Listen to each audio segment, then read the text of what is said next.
ভারতীয় যে ব্যবসায়িক প্রতিনিধি দলটি এসেছিলেন সেখানে তাদের কনফেডারেশন অফ ইন্ডিয়ান বিজনেসের সিসিআই তারা বলেন সেই আমাদের যেটা apex body federation of chamber of commerce সেটার ভারতীয় যেটি সংগঠন তারও নেতৃবৃন্দ এসেছিলেন এবং বিভিন্ন খ্যাতনামা প্রতিষ্ঠানের প্রতিনিধিবৃন্দ ছিলেন, যাদের মধ্যে কারো কারো আবার বাংলাদেশে ইতিমধ্যে বিনিয়োগ আছে, যেমন গোদরেজ। তো তারা তাদের কিছু সমস্যার কথা বলেছেন। তার মধ্যে একটি হচ্ছে ল্যান্ড বর্ডার জনিত সমস্যা। বেনাপোলে আমাদের সাইডে কার্গো হ্যান্ডলিংয়ের ক্ষেত্রে তারা আরও বেশি দক্ষতা প্রয়োজনীয়তাটা তুলে ধরেছেন। ল্যান্ড বর্ডার আসা যাওয়ার ক্ষেত্রে মানে এটা আরও যদি ফেসিলিটেট করা যেত তাহলে তাদের পণ্য আনা নেওয়ার খরচ কমতো, বিনিয়োগকারীরা সেই কথা তুলে ধরেছেন।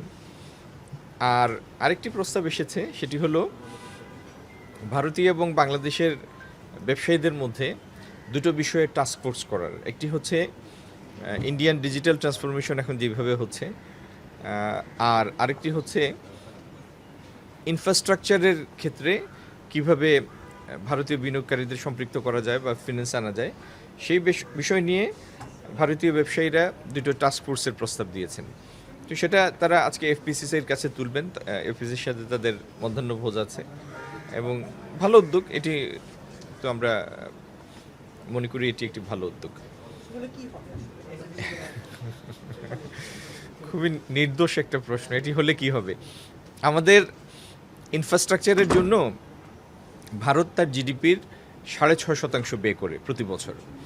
তো আমাদের জিডিপি যদি ধরেন $500 বিলিয়ন হয়, 6.5%, আমি তুলনাটা বোঝানোর জন্য বলছি, 6% হলে 500 বিলিয়নের একটা জিডিপির, তার মানে 6×5 $30 বিলিয়ন।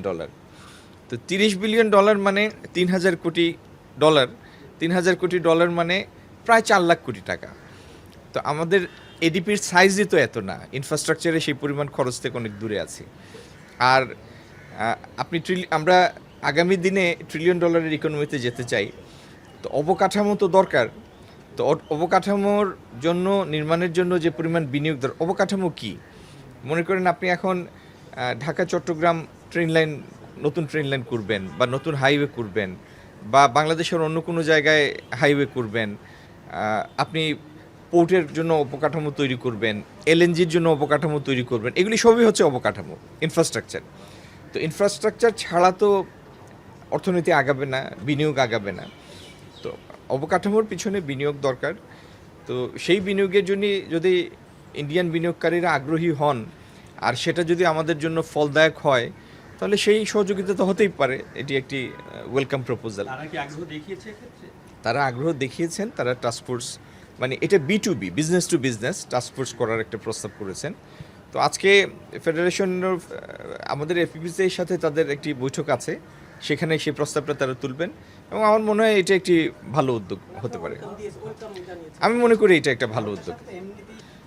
ওনারা ভারতীয় বিনিয়োগকারী, সম্ভাব্য বিনিয়োগকারী বা বিনিয়োগ করেছেন বাংলাদেশে, এবং তাদের অ্যাপেক্স বিজনেস বডির কিছু প্রতিনিধি এসেছিলেন দেখা করতে।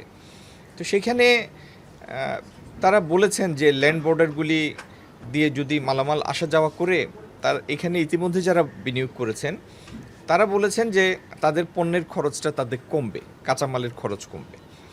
তো আর ট্রেড যত বাড়বে সেটি তো সবার জন্য লাভজনক। তো সেই হিসাবে এই সমস্ত আলাপ হয়েছে, কিন্তু তারা তো সরকার না। এই কাজগুলির সিদ্ধান্ত নেওয়ার অথরিটি, এখতিয়ার হচ্ছে দুই দেশের সরকার। মানে প্রত্যেকটা জিনিসই তো ইন্টারঅ্যালাইন্ড। আপনি কিছু থেকে কোনো কিছুকে পুরোপুরি বিচ্ছিন্ন রাখতে পারেন না। তো আমরা আগামী দিন আশাই করতে পারি যে দুই দেশের উন্নতির স্বার্থেই ব্যবসায়িক সম্পর্ক, বিনিয়োগ সম্পর্ক, ট্রেড রিলেশন, এটি যত বেশি আগানো যায় সেটি ভালো। আমার ধারণা, আশা করি আগামী। সরকারে তো আপনিও আছেন, মানে পার্ট অফ গভর্নমেন্ট। আপনি কি চাচ্ছেন বা সরকার কি চাচ্ছে না যে ভারতের সাথে রিলেশনটা একটু বিজনেস রিলেশন? আমি কি বললাম এখন যে সবার উন্নতির স্বার্থেই দেখেন ইউরোপের দেশগুলি একটা কমন ট্রেড ব্লক করেছে ইউরোপিয়ান ইউনিয়ন। তো ইউরোপিয়ান ইউনিয়ন করার আগের অবস্থা আর ইউরোপিয়ান ইউনিয়ন করার পরের অবস্থাটা দেখেন, একটা ট্রেড ব্লক। আরসিইপি একটা ট্রেড ব্লক, সেরকম আফ্রিকাতেও ট্রেড ব্লক আছে। আমরাও এক সময় সার্কের পরে আমরা সাফটা করেছি। তো বাণিজ্যিক যে এই যে ব্লকগুলি, ট্রেড ব্লকগুলি, রিজিওনাল ব্লকগুলি হয়, এগুলি হয় তো অর্থনীতির প্রসারের জন্য। একটা জিনিস আপনার মনে রাখতে হবে, আপনি যখন একটা তুলনা করেন তো তুলনার একটা মানদণ্ড রেখে একটা তুলনা করেন। আপনার প্রশ্নটা যদি হয় যে এই দেশের একজন নাগরিক হিসাবে জীবনযাত্রার ব্যয়, দ্রব্যমূল্য, এটাতে আপনি কি সন্তুষ্ট? মোটেই না, মোটেই না। আমি সন্তুষ্ট হব জীবনযাত্রার ব্যয় এখন যা আছে যদি তার থেকে সাবস্টেন্সিয়ালি কমে। এখন সেই কমানোর জন্য কতগুলি অনুঘটক আছে। একটা হলো সেটার জন্য বিদ্যুৎ হতে হবে আপনার সাশ্রয়ী মূল্যে, আপনার লজিস্টিক কস্ট, এটা আমাদের লজিস্টিক কস্ট হচ্ছে জিডিপির 16%, যেখানে ইন্টারন্যাশনাল এভারেজ হচ্ছে, স্ট্যান্ডার্ড এভারেজ 10%। তার মানে আপনি কৃষক উৎপাদন করে তার উৎপাদনের জায়গায় সেখানে যে তার মূল্যটা পায়, খুচরা বাজারে আসতে আসতে তার মধ্যে একটা পার্থক্য হয়।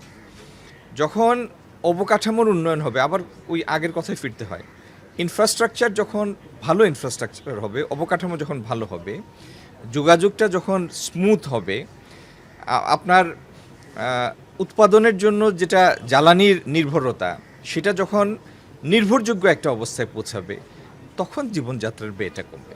এটার জন্য তো অনেকগুলি শর্ত।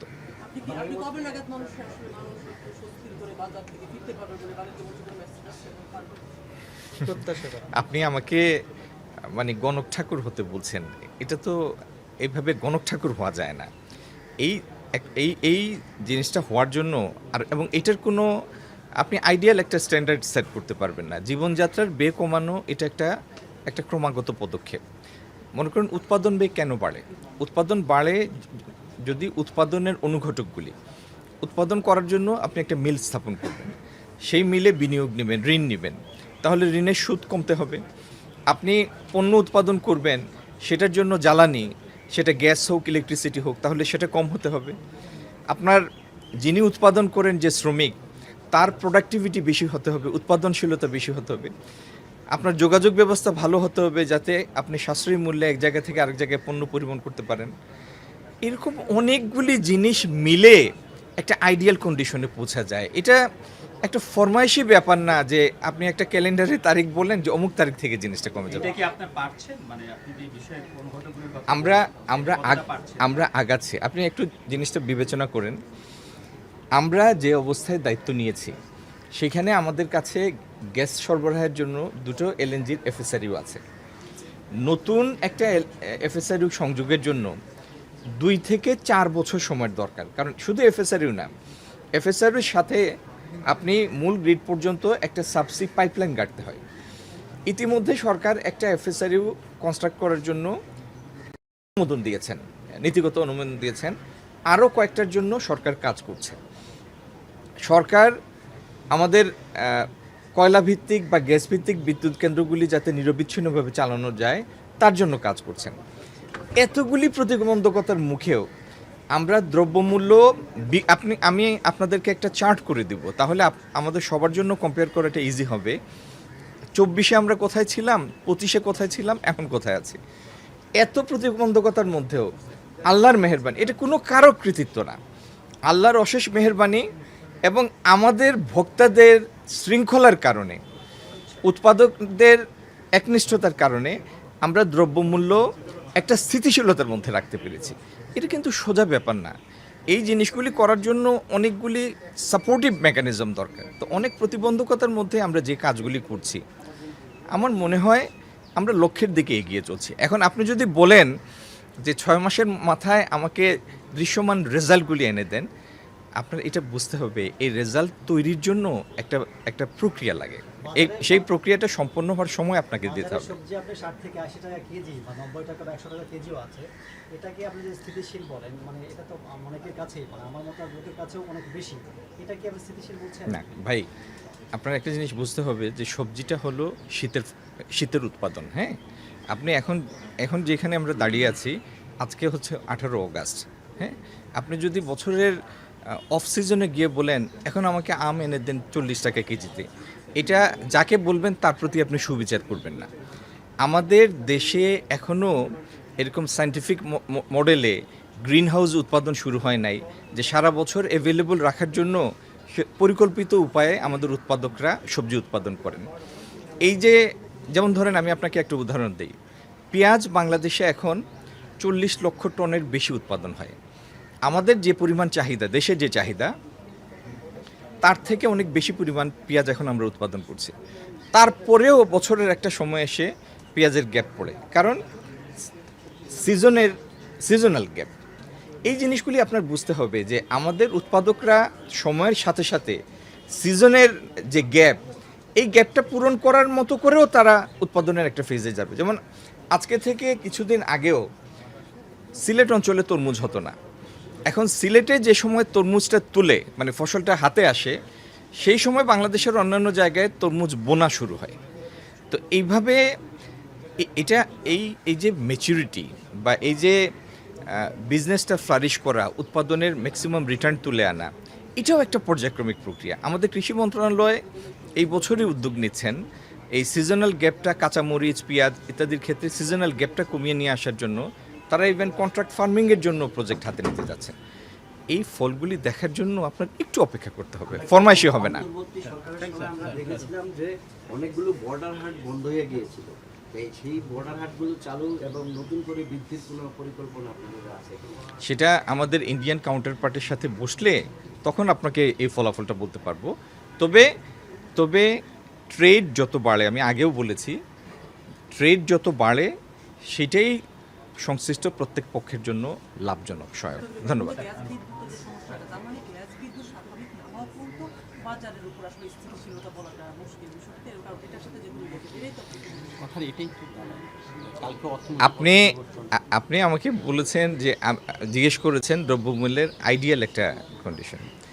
আইডিয়াল কন্ডিশনের জন্য একটা হচ্ছে লজিস্টিক কস্ট কমাতে হবে, তাই উৎপাদন ব্যয় কমাতে হবে। এই জিনিসগুলি করার জন্য অনেকগুলি সাপোর্ট মেকানিজম দরকার, সেটার ব্যাখ্যাটাই আমি আপনাকে দিয়েছিলাম। ধন্যবাদ। সালাম আলাইকুম।